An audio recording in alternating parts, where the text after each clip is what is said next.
Hello everyone, welcome to the discipline learner YouTube channel. जैसा कि UPPSC ने vacancy निकाली हुई है 604। तो उसमें जो पेपर मतलब कितनी स्टेज में हो गए, 3 स्टेज में होगा। जैसे प्रीलिम्स, मेंस एंड इंटरव्यू। तो प्रीलिम्स में क्या है, प्रीलिम्स में 150 क्वेश्चन रहेंगे, 25 जीएस के रहेंगे, 25 हिंदी के रहेंगे और 100 क्वेश्चन उसमें इंजीनियरिंग एप्टीट्यूड के हैं। तो इंजीनियरिंग एप्टीट्यूड में 22 सब्जेक्ट्स उन्होंने दिए हैं सिलेबस में। तो एक ही उनमें एक सब्जेक्ट उनमें से ग्रीन एनर्जी। तो आज हम ग्रीन एनर्जी स्टार्ट करेंगे। और जैसा आपको बता दूं, इस चैनल पर इंडस्ट्रियल सेफ्टी जो एक और सब्जेक्ट है इंजीनियरिंग एप्टीट्यूड का, उसकी भी वीडियो अपलोड हो गई हैं और आगे भी चल के उसमें वीडियो अपलोड होती जाएंगी। तो प्लीज़ जाएं चैनल पर और वीडियो देखें और अपना कमेंट करके लाइक करें, बताएं कि कैसी लगी वीडियो। और कुछ आपका ओपिनियन रहेगा तो उस पर भी डिस्कस करेंगे हम आगे चल के। तो आज हम ग्रीन एनर्जी स्टार्ट करेंगे। तो कौन सा सब्जेक्ट स्टार्ट कर रहे हैं हम? Green energy. तो उसमें देखेंगे कि क्या है। अब कराने को तो इस वीडियो को मतलब क्या है कि सब्जेक्ट को 15-20 घंटे में भी हो जाएगा। पर क्या है, हमें अब उसमें 22 सब्जेक्ट इन्वॉल्व है तो हमें टाइम भी देखना है। जैसे हम स्टैंडर्ड क्वालिटी में पढ़ते हैं टाइम कॉस्ट बेनिफिट एनालिसिस। तो मतलब कितना टाइम और कॉस्ट में कितना बेनिफिट मिल रहा है हमें। तो जैसा हम इसको मैक्सिमम 2 to 3 वीडियोज़ में कवर कर लेंगे। और अगर और ज़रूरत रही तो एक वीडियो में क्वेश्चन प्रैक्टिस का भी सेशन रख लेंगे। चलिए, तो बिना देरी किए स्टार्ट करते हैं। तो क्या है, ग्रीन एनर्जी सब्जेक्ट का क्या नाम है? Green energy.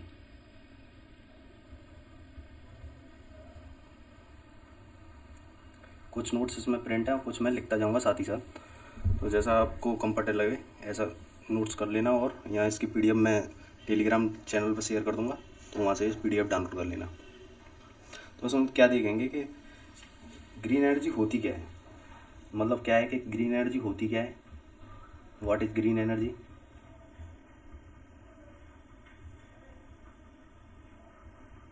ग्रीन एनर्जी होती क्या है, टाइप्स क्या हैं इसकी, टाइप्स ऑफ ग्रीन एनर्जी और टाइप्स ऑफ ग्रीन एनर्जी। और हाउ डज इट प्रोड्यूस हो रहे हैं, हाउ डज इट वर्क्स, मतलब हाउ कैसे डिफरेंट टाइप्स ऑफ एनर्जी है वो कैसे वर्क करती है, हाउ डज इट वर्क्स।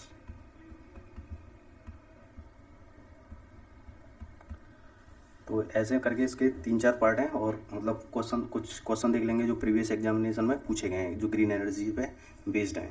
तो क्वेश्चंस देख लेंगे उसके बाद। तो चलिए स्टार्ट करते हैं। तो 2 टर्म होते हैं, एक तो रिन्यूएबल एनर्जी होता है, एक नॉन रिन्यूएबल एनर्जी होता है। तो रिन्यूएबल एनर्जी क्या है कि मतलब ये जल्दी रिन्यू हो जाती है, मतलब इसको जो ये शॉर्ट टाइम में प्रोसेस हो जाती है। और नॉन रिन्यूएबल होती है, ये मतलब क्या है कि इसको जो प्रोसेस होने में मिलियंस ऑफ ईयर लग जाते हैं। जैसे अब इसमें क्या है, इसमें एग्जांपल क्या रहता है रिन्यूएबल का होता है विंड एनर्जी हुआ, सोलर पावर, हाइड्रो इलेक्ट्रिसिटी। और इसमें क्या होता है, जैसे नॉन रिन्यूएबल में क्या है, कोल, पेट्रोल, इनको क्या बनने में मिलियंस ऑफ ईयर लग जाते हैं। तो ये क्या नॉन रिन्यूएबल है। और ये क्या है, नॉन रिन्यूएबल क्या होता है, ये रिसाइकिल नहीं होता है। एक बार जैसे पेट्रोल का कंजप्शन हो गया तो हो ही गया, उसको रिन्यू नहीं किया जा सकता। कोल है, एक बार यूज हो गया तो हो ही गया उसका। पर इसमें क्या है, ये जो रिन्यूएबल एनर्जी होती है इसको हम मल्टीपल टाइम यूज़ कर सकते हैं। और ये क्या है, और एक इसका होता है no harm done to the environment. No harm तो नहीं कह सकते, पर but may very less harm. थोड़ा बहुत तो हार्म करते हैं पर very less harm as compare to non renewable energy. तो जैसे अब इसमें पॉइंट भी देख लेते हैं क्या क्या लिख रहा है। Can be replaced by natural process in a short amount of time और कैन बी रिसाइकल्ड। और ये क्या नॉन रिन्यूएबल क्या है, these are natural resources that either can not be replaced और may take millions of year to replace by natural process like coal and oil. ठीक है, second point क्या बोल रहा है, it can be reused and recycle, और multiple time भी use किया जा सकते हैं। It can not B reused और रिसाइकल्ड।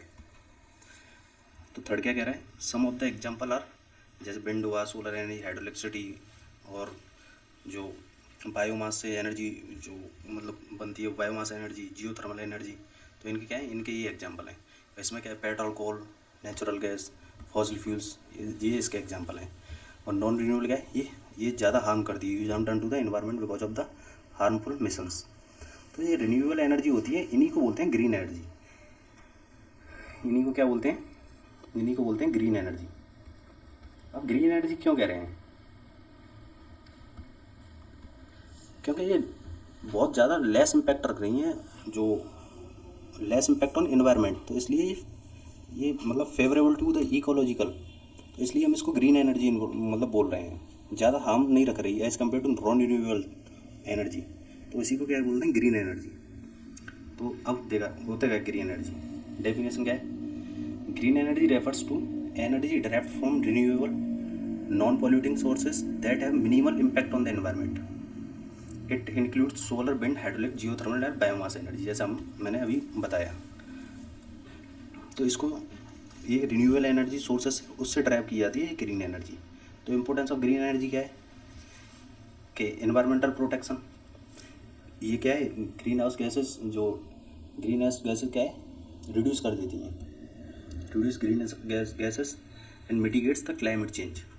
और सस्टेनेबिलिटी, ये जो रिन्यूएबल सोर्सेज हैं ये मोर सस्टेनेबल है as compare to non renewable.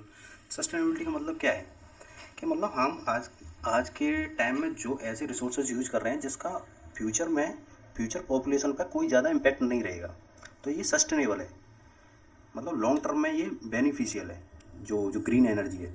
Non renewable क्या है, ये क्या है, लिमिटेड अमाउंट में एक तो अवेलेबल है, तो ये क्या है, आज जो हम नॉन रिन्यूएबल का जो कंजप्शन करेंगे तो वो फ्यूचर पॉपुलेशन पे इफेक्ट करेंगे, उसके लिए कम भी पड़ सकते हैं जो रिसोर्सेज हैं। तो ये क्या है, ग्रीन एनर्जी मोर सस्टेनेबल है।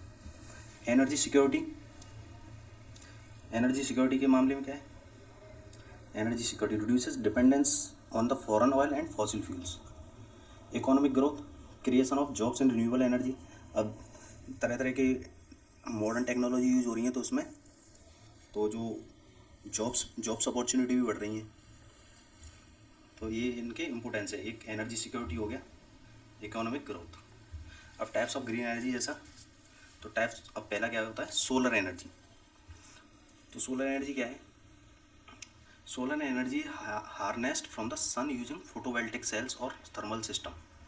तो ये क्या है, फोटोवोल्टिक सेल्स, ये फोटोवोल्टिक मतलब सोलर एनर्जी किससे, ये फोटोवोल्टिक सेल्स क्या होता है, ये फोटोवोल्टिक एक इफेक्ट होता है, उस इफेक्ट की वजह से वोल्टेज डेवलप होते हैं और वोल्टेज डेवलप होकर इलेक्ट्रिसिटी प्रोड्यूस होती है। इसको आगे चल के देखेंगे, डिटेल में देखेंगे। वोल्टेज प्रोड्यूस हो जाते हैं इलेक्ट्रिक फील्ड और उससे इलेक्ट्रिसिटी जनरेट हो जाती है। तो दो तरह की टेक्नोलॉजी यूज होती हैं। तो सोलर एनर्जी क्या है, तो किसका, सोलर एनर्जी को इलेक्ट्रिक एनर्जी में कन्वर्ट करते हैं ये, तो फोटोवोल्टिक सेल्स। पहले ये देख लेते हैं कि सोलर एनर्जी वर्क कैसे करती है। तो ये क्या है, सोलर पैनल है, सोलर पैनल, इसी को फोटोवोल्टिक सेल्स भी बोलते हैं, सोलर पैनल्स। तो ये क्या कर रहा है, इट कन्वर्ट इनटू, ये जो सोलर है ये किस में, डीसी में कन्वर्ट करेगा। अब ये बैटरी का, यहाँ बैटरी इन्वर्टर लगा दिया जाता है, इन्वर्टर क्या करता है, डीसी को एसी में, क्योंकि हमारे अप्लायंसेस तो एसी करंट पे बेस्ड हैं, तो ये डीसी टू एसी कन्वर्ट करेगा, और डीसी से एसी कन्वर्ट कर देगा, और मतलब तो इससे इलेक्ट्रिसिटी जो होम में है वो प्रोड्यूस की जा सकती है और स्टोर भी की जा सकती है आगे के लिए, मतलब कहीं ट्रांसफ़र भी किया जा सकता है। तो दो तरीके के, एक तो फोटोवोल्टिक सेल्स होता है, एक सोलर थर्मल सिस्टम होता है। तो इसमें क्या है कि मिरर और लेंस यूज़ कर लेते हैं, कंसंट्रेट एक जगह पर लाइट को कंसंट्रेट करने के लिए, और उसको मतलब हीट स्टोर करने के लिए, और which can be after that it is converted into electricity. अब देखिए इसको फोटोवोल्टिक सेल काम कैसे करता है। ये देखिए, ये सोलर पैनल है, इसका ये एक जो रेक्टेंगल है, एक कॉलम वो है, एक ग्रिड है, ये इसको हमने यहाँ जूम करके यहाँ पे ले लिया है। तो ये किससे बना होता है, ये सिलिकॉन से बना होता है। इसमें डोपिंग की जा सकती है, और इसमें एक पीएन जंक्शन फॉर्म किया जाता है। जैसे एक ये लेयर है, यहाँ पे पीएन जंक्शन फॉर्म कर दिया, पीएन जंक्शन। ये क्या है, एन टाइप है, और ये क्या है, पी टाइप है। एन टाइप में क्या होता है, एन टाइप में क्या होता है, नंबर ऑफ इलेक्ट्रॉन क्या है, ज़्यादा होते हैं, number of electrons are in majority than the holes, number of electron ये greater than number of holes, N type में। और इधर क्या है, पी टाइप में क्या होता है, number of holes greater than number of electrons. ये तो हो गया पी और एन टाइप और पी एन टाइप की बात। अब क्या है, देखो इसको थोड़ा जूम कर लेते हैं, थोड़ा आसानी होगी। अब क्या है, ये एन टाइप है, तो इसमें क्या इलेक्ट्रॉन ज़्यादा है, और इसमें क्या है, होल। तो अब क्या है कि ये जो पी टाइप है ये इलेक्ट्रॉन को अट्रैक्ट करेगा, और ये जो एन टाइप है ये होल्स को अट्रैक्ट करेगा। तो इधर इलेक्ट्रॉन इधर ट्रांसफर हो जाएंगे और होल्स इधर चले जाएंगे। तो इधर क्या कौन सा चार्ज, इधर पी टाइप पे कौन सा चार्ज कंसनट्रेट हो जाएगा, यहाँ पे हो जाएगा नेगेटिव नेगेटिव नेगेटिव नेगेटिव। और यहाँ पे कौन सा हो जाएगा, एन टाइप पे यहाँ पे पॉजिटिव चार्ज कंसनट्रेट हो जाएगा। और इन दोनों के बीच में एक जो रीजन बन जाएगा वो हो जाएगा डिप्लेशन रीजन। इसको क्या बोलते हैं, डिप्लेशन रीजन। और डिप्लेशन रीजन में कौन से, उसमें न्यूट्रल एटम पाए जाते हैं। अभी क्या है मतलब, अब इसमें एटम तो हैं, अभी इस पर कोई सनलाइट मतलब सनलाइट नहीं आई, और अब सनलाइट आई यहाँ से फोटोन्स रिलीज हुए, तो फोटोन्स पेनिट्रेट जो ऊपर वाली लेयर को पेनिट्रेट करके इन इनको इन पे स्ट्राइक करेगा न्यूट्रल एटम पे। तो photons strike the neutral atom, strike करके न्यूट्रल एटम इनको क्या है, इनको तोड़ देगा, इलेक्ट्रॉन प्रोटॉन में तोड़ देगा, नेगेटिव और पॉजिटिव में तोड़ देगा। अब क्या है, अब नीचे कौन सा चार्ज है, नीचे नेगेटिव है, तो इधर क्या है, इधर प्लस चार्ज अट्रैक्ट होंगे, उधर नेगेटिव। तो इसमें क्या है, इलेक्ट्रिक फील्ड डेवलप हो जाएगा। फोटोन्स की वजह से न्यूट्रल एटम को स्ट्राइक करेगा, उसको इलेक्ट्रॉन वो पॉजिटिव नेगेटिव चार्ज में तोड़ देगा। अब उसकी वजह से अब क्या है, नीचे वाले पे पॉजिटिव अट्रैक्ट हो जाएंगे, ऊपर वाले पे नेगेटिव, तो उसकी वजह से इलेक्ट्रिक फील्ड डेवलप हो जाएगा। इलेक्ट्रिक फील्ड डेवलप हो गया, वोल्टेज डेवलप हो जाएंगे, वोल्टेज से इलेक्ट्रिसिटी प्रोड्यूस मतलब इलेक्ट्रिसिटी प्रोड्यूस हो जाएगी। तो ऐसे करके ये वर्क करता है। और ये क्या है, जो इसकी एक सिंगल ग्रिड है ये अप्रॉक्स 0.5 वोल्टेज प्रोड्यूस कर देती है, इसको ध्यान दे रखना। तो ऐसे ये काम करता है, ठीक है। अब इसके एडवांटेज क्या होते हैं सोलर एनर्जी के, सोलर एनर्जी के क्या है, ये क्या है, अबंडेंट एंड बैडली अवेलेबल, खूब मतलब अवेलेबल है, और इन लार्ज क्वांटिटी अवेलेबल है। लो ऑपरेटिंग कॉस्ट लो है, पर इसका जो है जो सेटअप है, सेटअप में थोड़ा पैसा ज़्यादा लगता है। तो ये हाई, जो इसका डिसएडवांटेज मेन क्या है, हाई इनिशियल सेटअप। एक बार जब सेटअप हो जाती है तो ऑपरेटिंग कॉस्ट बहुत कम ज़रूरत पड़ती है मेंटेनेंस वगैरह की। और क्या है, लो ऑपरेटिंग कॉस्ट, इन्वायरमेंट फ्रेंडली है, ये तो है ही है, ग्रीन एनर्जी है तो इन्वायरमेंट फ्रेंडली है। चैलेंजेस क्या है इसके, वही जो है, एक तो हाई इनिशियल सेटअप कॉस्ट है, और इंटरमिटेंसी ऑफ सनलाइट, जैसा 24/7 तो अवेलेबल रहती नहीं है सनलाइट, तो मतलब क्या दिन में अवेलेबल रहती है सनलाइट। तो ये इसका मतलब थोड़ा कह सकते हैं, ये डिसएडवांटेज कह सकते हैं और चैलेंजेस कह सकते हैं कि मतलब 24/7 अवेलेबल नहीं रहती सनलाइट। चलिए अब अभी इसी पे बेस्ड एक दो क्वेश्चन की प्रैक्टिस करते हैं, जैसे एग्जाम में कैसे पूछा जाता है। तो question number 1, question number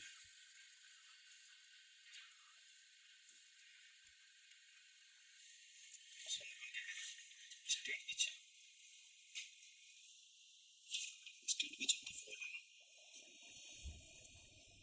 are true और फॉल्स। तो solar cells use the sunlight to make electricity. और सेकंड स्टेटमेंट का, India has the world's largest solar cooker programme. अच्छा, तो आप बताइए, तो ये मतलब सोलर सेल क्या है, सन्स की लाइट को यूज़ करता है, ना कि मतलब हीट को स्टोर करता है। जो सनलाइट से क्या है, फोटोन स्ट्राइक करते हैं न्यूट्रल एटम पे, तो न्यूट्रल एटम से जब स्ट्राइक करते हैं तो उसको ब्रेक कर देते हैं पॉजिटिव और नेगेटिव में, तो उसकी वजह से इलेक्ट्रिक फील्ड जनरेट होती है।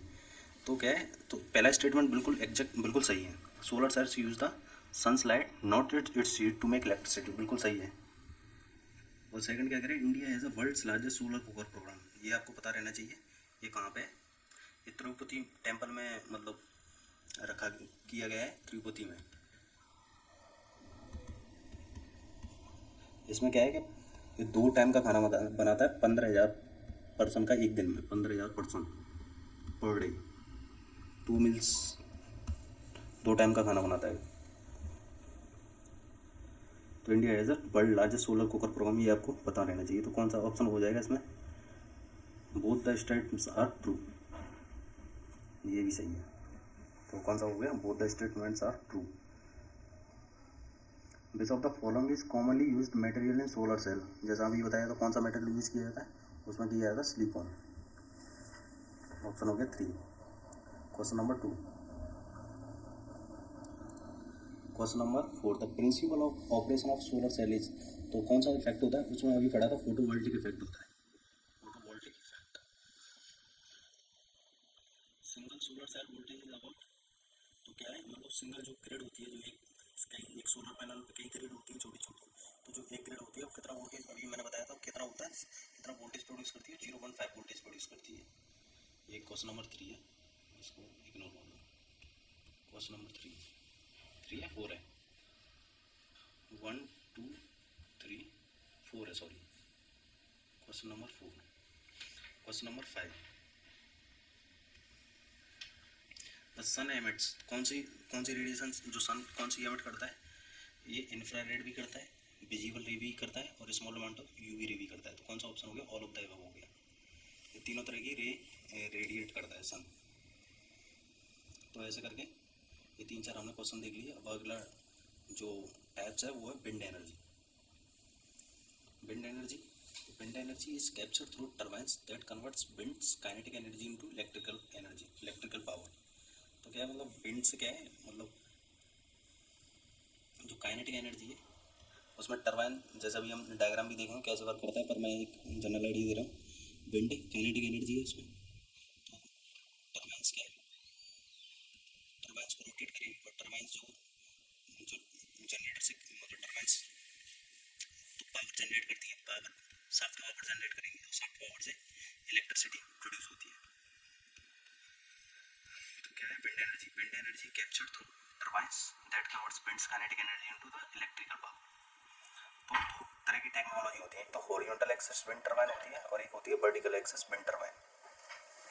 तो हॉरिजॉन्टल एक्सिस विंड टर्बाइन होती है, हॉरिजॉन्टल एक्सिस जैसा कि नाम से ही पता पड़ रही है, जैसे ये टावर है, ये टावर है, यहाँ पे हमने ये, तो इसकी ये हॉरिजॉन्टल एक्सिस पे यहाँ पे जो विंड टर्बाइन है ये, यहाँ ये टर्बाइन मतलब क्या है, ये इधर इस पर फैंस है और इसकी यहाँ पे टर्बाइन कनेक्ट कर देते हैं। तो अब क्या है, यहाँ विंड आएगी, यहाँ पे ये रोटेट करेगी तो सॉफ्ट पावर जनरेट होगी और सॉफ्ट पावर इलेक्ट्रिसिटी प्रोड्यूस करेगी। तो ये हो गया, क्योंकि ये ओरिएंटल एक्सेस पे ये टर्बाइन है, ये ओरिएंटल एक्सेस पे मतलब बेस्ड है, तो ये ओरिएंटल एक्सेस टर्बाइन हो गई। तो इसको शॉर्ट फॉर्म में क्या बोलता है, HAWT बोल देते हैं, ओरिएंटल एक्सेस विंड टर्बाइन। और एक होती है vertical axis wind turbine. Vertical access जैसे नाम में पता है, जैसे ये है और यहाँ पे ऐसे ये करके ऐसे टर्बाइन हो, किसी एंगल पे भी इंक्लिनेशन हो सकती है, तो ये होगी vertical access turbine, VAWT, vertical axis wind turbine. तो इसके जो ब्लेड्स हैं, ये ब्लेड्स हैं, ये ब्लेड्स देखेंगे मैकेनिज्म कैसे वर्क करती है, और इसके ऐसे ब्लेड्स हैं। और vertical axis wind turbine blades rotate about vertical axis and suitable for urban area. इसको थोड़ा हम डिटेल में देखेंगे कि by the vertical axis wind turbine at suitable for only the मतलब अर्बन एरिया। तो इसको देखेंगे अभी एडवांटेज। पहले हम देखते हैं कि ये वर्क कैसे करती है, ये फिगर देखते हैं इसका। देखिए ये है how does wind energy works, अगर क्लियर दिख रहा होगा इसमें। तो क्या है, ये कौन सा एग्जांपल है, ये हॉरिजॉन्टल एक्सेस विंड टर्बाइन है ये पे, क्योंकि ये हॉरिजॉन्टल एक्सेस पे जो प्लेट है वो लोकेटेड है, जो HAWT horizontal axis wind turbine. तो क्या है, wind blows past turbine and rotating their blade. जो विंड है वो ब्लो करके जो ब्लेड्स हैं उनको रोटेट करती है, और the kinetic energy transfer into the mechanical energy. देखिए यहाँ पे ये जो ब्लेड्स हैं, यहाँ टर्बाइन है, टर्बाइन गियर से कनेक्ट होती है और गियर क्या है, इलेक्ट्रिसिटी प्रोड्यूस करता है। एक gear box spins a generator to produce electricity, ये गियर बॉक्स होता है यहाँ पे टर्बाइन के भाग में। फिर क्या है, तो इलेक्ट्रिसिटी प्रोड्यूस हो सकती है, electricity can then be stored और transported to grid for distribution. तो ये ऐसे करके ये वर्क करती है। तो अभी देखते हैं इसके एडवांटेज क्या है। क्लीन रिन्यूएबल एनर्जी सोर्स है, बिल्कुल सही है, क्लीन है और रिन्यूएबल एनर्जी सोर्स है। रिड्यूस कार्बन फुटप्रिंट इसको भी देखेंगे, अभी डिस्कस करेंगे, पहले उसको देखेंगे कि वर्टिकल एक्सिस विंड टर्बाइन क्यों सूटेबल है इंस्टीट्यूट, और इसको भी कार्बन फुटप्रिंट को भी डिटेल में देखेंगे और चैलेंजेस क्या हैं। फिर इसको दोबारा भी उसको समझ टॉप कार्बन फुटप्रिंट के कॉन्सेप्ट को समझने के बाद फिर दोबारा आएंगे कि क्यों ये रिड्यूस कर रही हैं। वेदर डिपेंडेंसी रिक्वायर्स विंड, बिल्कुल सही बात है। मतलब क्या है कि ऐसा तो है नहीं 24/7 जो ये विंड पे भी डिपेंड कर सकती हैं, डिपेंड कर सकती नहीं, करती हैं।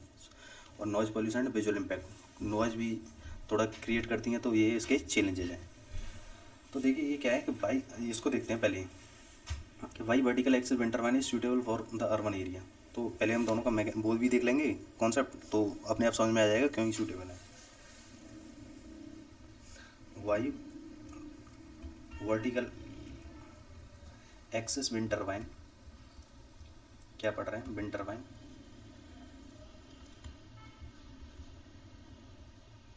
Are considered suitable for urban area।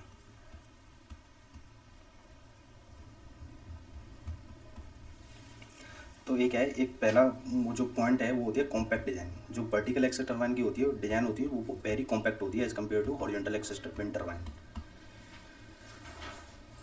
तो एक कॉम्पैक्ट डिजाइन होती है और ये क्या है कि ये स्पेस भी लेस एक्वायर करती हैं। तो जैसा अब अर्बन एरिया में क्या है कि स्पेस तो इन लार्ज अमाउंट में अवेलेबल नहीं रहेगा, तो इसका जो डिज़ाइन बड़ी कॉम्पैक्ट होता है और ये लेस स्पेस में फिट हो जाती हैं।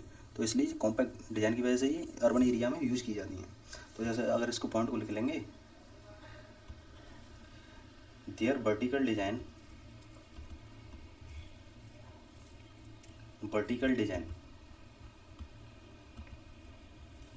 allows them to be more allows them to be more compact and fit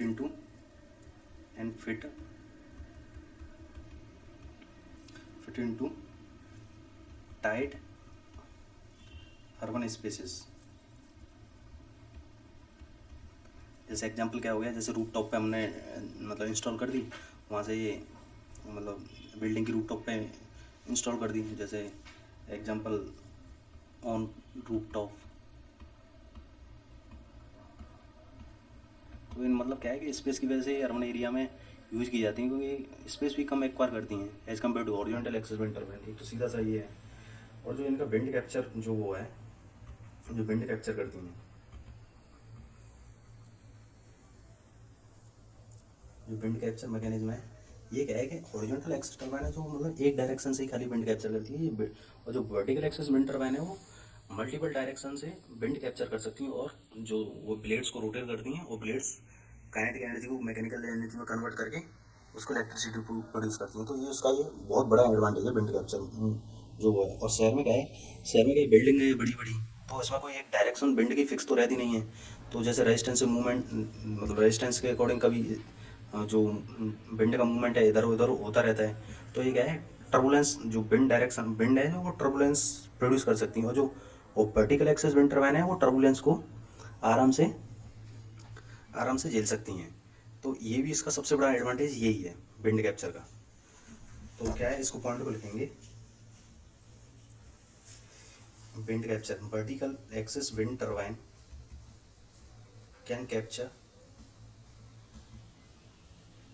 wind from any direction,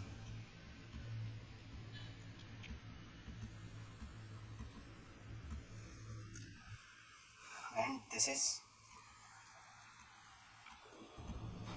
is especially beneficial in urban area where wind direction where wind direction can be highly variable due to surrounding building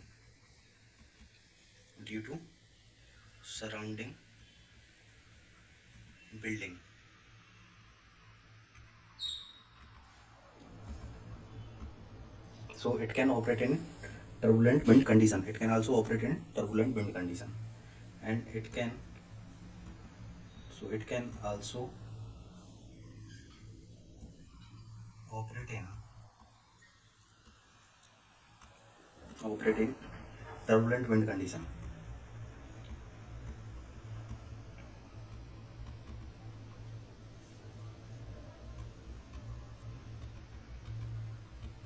तो ये उसका एक और एक है ये, अगर मतलब एक देखा जाए लो नॉइज लेवल भी, ये लो नॉइज भी कम प्रोड्यूस करती हैं as compare to horizontal axis wind turbine. एक इसका ये भी पॉइंट लिख लेते हैं, it produce low noise level as compare to horizontal axis wind turbine. तो ये उसका वो हो गया कि क्यों हम इसको अर्बन एरिया में यूज़ करते हैं। और अर्बन एरिया में क्या है कि नॉइज़ लेवल भी बहुत कम अलाउ रहती है, तो इसलिए वर्टिकल एक्सिस विंड टर्बाइन इसलिए भी बेनिफिशियल है अर्बन एरिया में यूज़ करने के लिए। अब एक वो होता है फुटप्रिंट, क्या होता है, अभी यहाँ जो जैसे हम पढ़ रहे थे कार्बन फुटप्रिंट, मतलब ये है। तो फुटप्रिंट होता क्या है? फुटप्रिंट ये ना पढ़ते हैं, फुटप्रिंट होता क्या है। फुटप्रिंट का कॉन्सेप्ट देख लेंगे तो आगे और भी जो टर्म होंगे तो वो इजीली समझ में आ जाएंगे। फुटप्रिंट का मतलब ये होता है कि मतलब कोई एक्टिविटी जो की जा रही है वो कितना जो इम्पैक्ट है वो एनवायरनमेंट पे कितना इम्पैक्ट कर रही है, जो मतलब जो एक्टिविटी जो की जा रही है। तो मतलब इसको, और जैसे अब इसको कितना की जा रही है तो उसको मेजर करने के लिए कैसे किया जाता है कि कितने उसमें मतलब नेचुरल रिसोर्सेज कितने अमाउंट में यूज हो रहे हैं, और मतलब कितना मतलब amount of harmful gases produce, उसमें कितनी हार्मफुल गैसेस प्रोड्यूस हो रही हैं। और मतलब एक और होता है कि कितना लैंड और स्पेस ये कितना मतलब वो एक्वायर कर रही है, मतलब किसी चीज़ को इंस्टॉल करने में। तो ये सब चीज़ें देखी जाती हैं कि ओवरऑल इम्पैक्ट देखा जाता है कि कितना इम्पैक्ट कर रही है। तो यही होता है फुटप्रिंट होता है। और मतलब ये क्या है कि इट इज एक वो होता है सप्लाई एंड डिमांड। जैसे मतलब क्या है कि किसी चीज़ की कितनी सप्लाई, मतलब कितना जो कंजम्पशन हो रहा है और कितना वो प्रोड्यूस कर रही है। तो ये सब it is calculated on the, मतलब based on supply and demand of goods and services. ये मतलब सप्लाई एंड डिमांड को ये भी देखेंगे भी कॉन्सेप्ट आगे चल के, तो ये ऐसे कैलकुलेट की जाती है। तो जैसे फुटप्रिंट के बारे में थोड़ा लिखते हैं। It is measure of how much impact activity has on the environment, how much impact activity has on the environment.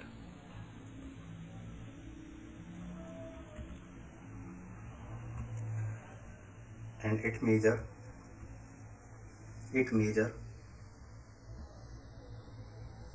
the amount of natural resource in activity use, amount of natural resources used, amount of harmful gases produced,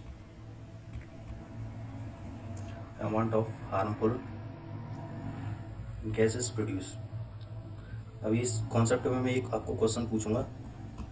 amount of harmful gases produce, amount of land needed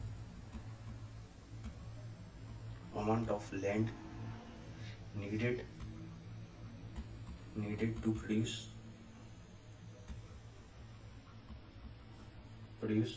produces resources and produce amount of land needed to produce resources and absorb waste। तो ये है, and it is calculated based on the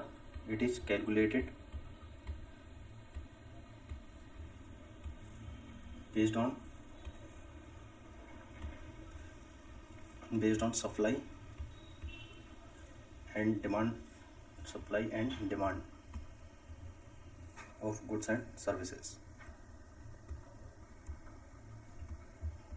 ये तो हो गया एक general term हो गया फुटप्रिंट का। अभी मतलब इन्वायरमेंट के बेसिस पे एक अभी जो सबसे जो मतलब अभी टर्म जो यूज़ हो रहा है एक होता है कार्बन फुटप्रिंट। कार्बन फुटप्रिंट, अब फुटप्रिंट आपने समझ लिया है, तो कार्बन फुटप्रिंट,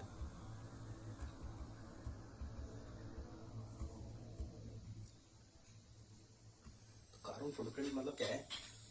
भाई फुटप्रिंट क्या है मतलब कि जैसे कार्बन फुटप्रिंट है तो जो कार्बन का जो एमिशन, जो एक्टिविटी एमिशन कर रही हैं वो ज़्यादा है, और जो कार्बन जो एब्जॉर्ब कर रहा है वो चीज़ें कम है। मतलब एक तरह से कह सकते हैं कि emission is greater than the absorption of carbon. तो ये हो गया कार्बन फुटप्रिंट। मतलब क्या है कि जो जैसे एमिशन कार्बन कार्बन का एमिशन ज़्यादा हो रहा है, तो एमिशन ज़्यादा हो रहा है तो ग्रीन हाउस गैसेस बढ़ रही हैं। ग्रीन हाउस गैसेस बढ़ रही हैं तो ग्लोबल वार्मिंग भी बढ़ रही है। तो ये क्या है, नेगेटिव इम्पैक्ट है, और मतलब इन्वायरमेंट पे नेगेटिव इम्पैक्ट मतलब डाल रही है। तो कार्बन फुटप्रिंट क्या है कि emission is greater than absorption of carbon.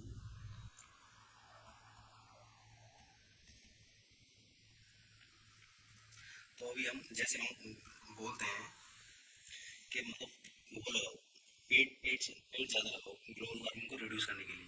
तो क्या बोलते हैं, जैसे क्या है कि अब ग्रीन हाउस गैसेस है, कार्बन मतलब एमिशन, कार्बन का एमिशन हुआ तो क्या है, यहाँ पे ग्रीन हाउस गैसेस मतलब बनी CO2 और CH4, ये सब ग्रीन हाउस गैसेस हैं। ये क्या है, ये एनवायरनमेंट में क्या है, एटमॉस्फेयर में स्टोर हो जाती हैं, और इट स्टोर्स इन एटमॉस्फेयर, और ये क्या है, it absorbs more heat, it absorbs more heat. अब ये क्या है, इन्वायरमेंट में एटमॉस्फेयर में क्या है, ये हीट को स्टोर करे हुए रखती हैं। तो हीट को स्टोर करे हुए रखती हैं तो ये टेम्परेचर को बढ़ा देती हैं। अब जैसे ट्री लगाएंगे, तो ट्री, अगर हमने ट्री मतलब लगाई, तो ट्री क्या है, पेड़ क्या है, कार्बन डाइऑक्साइड ज़्यादा लेते हैं, तो कार्बन डाइऑक्साइड ज़्यादा लेंगे तो कार्बन का जो एब्जॉर्प्शन ऑफ कार्बन है वो बढ़ जाएगा, एब्जॉर्प्शन ऑफ कार्बन वो बढ़ जाएगा। तो एब्जॉर्प्शन ऑफ कार्बन बढ़ जाएगा तो कार्बन क्या है कि एटमोसफेयर में कम कम रहेगा, तो और ग्रीन हाउस गैसेस भी कम हो जाएंगी। तो ग्रीन हाउस गैसेस कम हो जाएंगी तो ग्लोबल वार्मिंग भी रिड्यूस हो जाएगा। तो अगर मतलब क्या है कि अगर एमिशन, कभी कभी क्या होता है कि हमने इतना पेड़ लगा दिए कि एब्जॉर्प्शन, तो एब्जॉर्प्शन ज़्यादा हो गया कार्बन के, जो एमिशन हो रहा था उसके एब्जॉर्प्शन से ज़्यादा हो गया। तो क्या है, तो इस एक टर्म आता है, तो इसको क्या बोलते हैं, कार्बन सिंक बोलते हैं, कार्बन सिंक। कार्बन फुटप्रिंट क्या था, कार्बन फुटप्रिंट था एमिशन ज़्यादा है एब्जॉर्प्शन से। तो और कार्बन सिंक क्या हो गया, the absorption of carbon is more as compared to emission. और मतलब एमिशन और रिलीजेस। तो ये क्या है, कार्बन सिंक मतलब कर क्या है, हमने जितने ट्री लगा दिए, जैसे इतने ट्री लगा दिए कि कार्बन क्या है कि एब्जॉर्ब ज़्यादा हो गया, पेड़ मतलब ट्रीज ने जो CO2 और जो कार्बन है वो ज़्यादा ले लिया। जब पॉपुलेशन ज़्यादा बढ़ जाएगी ट्री की, तो वो क्या है, कार्बन को सिंक कर देंगे, एब्जॉर्प्शन ज़्यादा हो जाएगा, एमिशन कम हो जाएगा। अगर एमिशन ज़्यादा हो रहा है एब्जॉर्प्शन से, तो उस टर्म को बोलते हैं कार्बन फुटप्रिंट, और अगर एब्जॉर्प्शन ज़्यादा हो रहा है तो उस टर्म को बोलते हैं कार्बन सिंक। तो ये कॉन्सेप्ट है कार्बन फुटप्रिंट और सिंक का। अब आप मुझे ये बताएं, तो अब देखो ये, तो एडवांटेज क्या है, it reduces the carbon footprint. जो विंड एनर्जी है ये कार्बन फुटप्रिंट को रिड्यूस कर देती है। कार्बन फुटप्रिंट को रिड्यूस मतलब वही कि मतलब क्या है कि एब्जॉर्प्शन ये ज़्यादा एज कम्पेयर टू, मतलब एब्जॉर्प्शन ज़्यादा हो जाएगा और एमिशन कम हो जाएगा, तो रिड्यूसेस द कार्बन फुटप्रिंट। अब मुझे ये बताओ कि अगर इनमें देखा जाए हॉरिजॉन्टल एक्सिस विंड टरबाइन और वर्टिकल एक्सिस विंड टरबाइन में, तो कौन सी टरबाइन का फुटप्रिंट होगा वो ज़्यादा होगा, या कौन सी टरबाइन जो फुटप्रिंट होगा उसका कम होगा। तो ये मुझे थोड़ा, आप थोड़ा दिमाग लगाएंगे अब इसमें। जैसे हमने अभी दोनों का कॉन्सेप्ट भी पढ़ लिया था, तो चलो मैं बताता हूँ। तो वर्टिकल एक्सिस विंड टरबाइन होगी, उसका जो फुटप्रिंट होगा वो लेस होगा। अब क्यों होगा, जैसे अभी हमने ये पढ़े थे ये पॉइंट, तो इसमें सब एडवांटेज थे, क्या है कि डिज़ाइन कॉम्पैक्ट है, स्पेस भी रिक्वायर, मतलब स्पेस क्या है ये लेस कर रही है, नॉइज़ भी क्या है ये कम प्रोड्यूस कर रही है जो वर्टिकल एक्सिस विंड टर्बाइन है, और स्पेस भी कम कर रही है। कॉम्पैक्ट डिज़ाइन है तो कम स्पेस में स्टोर हो रही है, इंस्टॉल हो रही है। और क्या है कि टर्बुलेंस को भी झेल रही है। तो क्या है ये मतलब गुड एडवांटेज है ना, नेगेटिव मतलब गुड एडवांटेज है ना एनवायरमेंटल इम्पैक्ट। तो इसी वजह से क्या है कि इसका फुटप्रिंट है जो वो इसका जो फुटप्रिंट होगा वो स्मॉलर होगा as compare to horizontal axis wind turbine, क्योंकि ये ज़्यादा एडवांटेज है ऑन इन्वायरमेंटल, मतलब इन्वायरमेंटल के ज़्यादा फेवरेबल है as compare to horizontal axis wind turbine. तो ये क्या है, it has smaller footprint as compare to horizontal wind axis, मतलब हॉरिजॉन्टल एक्सिस विंड टर्बाइन। तो इस पॉइंट को भी यहाँ लिख देता हूँ मैं, vertical axis wind turbine has smaller footprint as compare to horizontal axis wind turbine. ठीक है, ये हो गया विंड एनर्जी की, ये होगी विंड एनर्जी। इसके चलो एक दो क्वेश्चन देख लेते हैं। तो देखिए इसके ऑप्शन देखिए, ये हो गया पूरा क्वेश्चन। तो क्या है, wind energy is intermittent energy, सही है। 24/7 तो ये विंड एनर्जी अवेलेबल रहती नहीं है। तो ये क्या है, मतलब गैप पे कभी हुई कभी नहीं हुई, तो ये इंटरमिटेंट फॉर्म ऑफ एनर्जी है, ये भी सही है। It is an intermittent form of energy, is extremely useful at remote and isolated places, बिल्कुल सही बात है। It is does not depend upon weather, ये गलत बात है, वेदर पे भी डिपेंड करती है। It is a clean energy, सही बात है, क्लीन एनर्जी है। It does not have any environmental impact at all, ये थोड़ा गलत है कि मतलब क्या है कि ये थोड़ा इन्वायरमेंटल इम्पैक्ट को भी थोड़ा ये डिस्टर्ब कर दी है। ऐसा तो नहीं है, मतलब क्या है कि जो वाइल्ड लाइफ है उसको थोड़ा ये, जैसे कभी कभी क्या होता है कि जैसे जो बर्ड्स हैं वो भी थोड़ा मतलब उसके एरिया में आती हैं तो वो भी थोड़ा इम्पैक्ट उनको भी इम्पैक्ट कर दिया। तो ये क्या है, does not have any environmental impact at all, नहीं थोड़ा सा इन्वायरमेंटल इम्पैक्ट कर दिया है। तो ये गलत हुआ है। तो कौन सा ऑप्शन हो गया, ABD हो गया, ऑप्शन 2। व्हाट इज BAWT क्या है, वर्टिकल एक्सिस विंड टर्बाइन, ये अभी हम पढ़ रहे थे। The reason at which the turbine start producing power below this speed it is not worthwhile nor efficient to turn turbine on is called, तो इसका होता है कट इन स्पीड रीजन, इसको कट इन स्पीड रीजन बोलते हैं। अब इसको next video में हम पूरा डिटेल में देखेंगे, इसका फिगर भी बताऊंगा मैं, तो इसको नेक्स्ट वीडियो में देखेंगे। और प्लीज़ इस वीडियो को लाइक करें और अपना कमेंट करके बताएं कि हमें क्या करने की, कोई अपना ओपिनियन हो तो उसको कमेंट में ज़रूर बताएं, और क्या मतलब और क्वेश्चन की नीड हो तो वो भी बताएं, हम बिल्कुल उसको ट्राई करेंगे। तो धन्यवाद, मिलते हैं नेक्स्ट वीडियो में।